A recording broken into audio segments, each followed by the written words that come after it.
Fala galera, tudo bem? Quem não gosta de ser livre? Quem não gosta de poder escolher, né? Entre ir e vir, fazer o que quiser, comer o que quiser, ir aonde quiser, fazer o que quiser. Vamos ser sinceros, nessa pandemia a gente tá com essa liberdade nossa meio que restringida, né? A gente não tem muito o que fazer, para onde ir, a gente tem que ficar em casa. A gente perdeu um pouco dessa liberdade, a gente sente falta disso.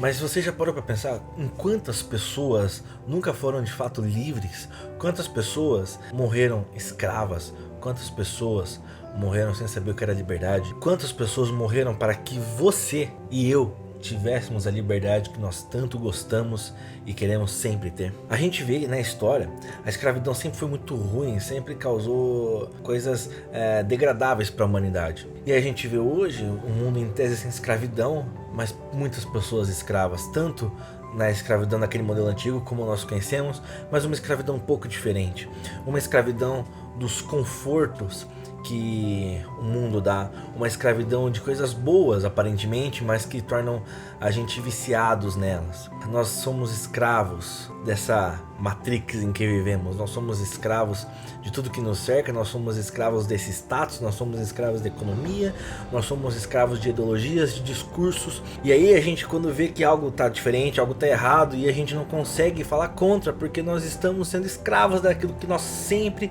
falamos que era bom e não é. Essa escravidão atual, essa escravidão de mente, faz com que a gente se esqueça um pouco do reino de Deus, do que já está acontecendo aqui, do que ainda está por vir, desse novo reino, dessa nova cidade, de tudo novo, de tudo de fato perfeito, como muitos querem que esse mundo esteja e nunca vai estar. A gente só vai alcançar a perfeição com a segunda volta de Jesus, mas o mundo faz a gente muitas vezes esquecer e parar de pensar nisso. Há mais de 2000 anos atrás, Deus se fez homem e habitou entre nós. O nome dele era Jesus. Ele caminhou aqui, foi um homem sem pecados, morreu como homem e nos deu a liberdade de todo pecado. Jesus, quando morre, ele nos dá a graça e fala: sejam livres, vivam com toda a felicidade possível que só eu posso te dar. Mas a gente muitas vezes nega isso, porque a gente aceita parte do que ele pede e esquece do resto.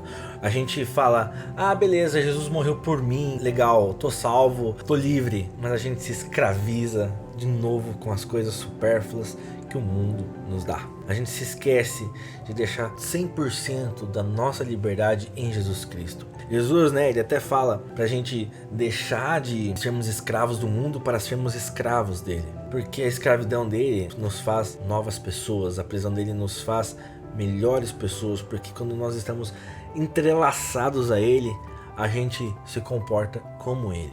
Um dia eu ouvi uma frase assim: o preço da liberdade é a eterna vigilância. Essa frase é de um dos pais da pátria, um dos fundadores dos Estados Unidos da América. O preço da liberdade é a eterna vigilância. Ele falou isso, mas eu acho que um cara já tinha falado isso antes. Em Mateus 26:41 ele diz assim, ó: vigiai e orai para que não entreis em tentação.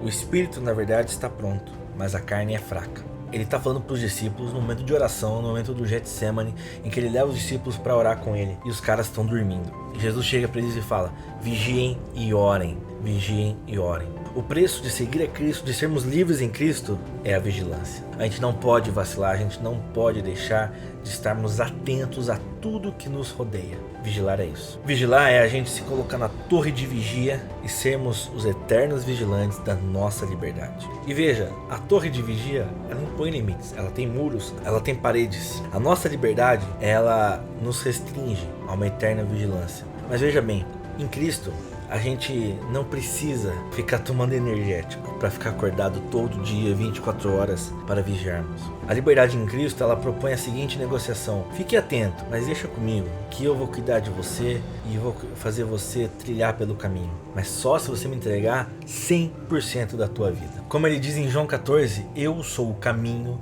a verdade e a vida. Trilhe pelo caminho da liberdade através da única verdade que existe. E aí sim, você vai alcançar vida eterna, vida real, uma vida totalmente livre. Que Deus te abençoe. E lembre-se, nossa base é Jesus. Pessoal, Não perca tempo, acesse o nosso site basej.org.br e lá você vai ter todas as novidades do nosso ministério e também vai encontrar a Base Store. Lá você vai encontrar as nossas bíblias, livros, camisetas, squeezes, canecas e tudo mais. Acesse já, basej.org.br. Deus te abençoe.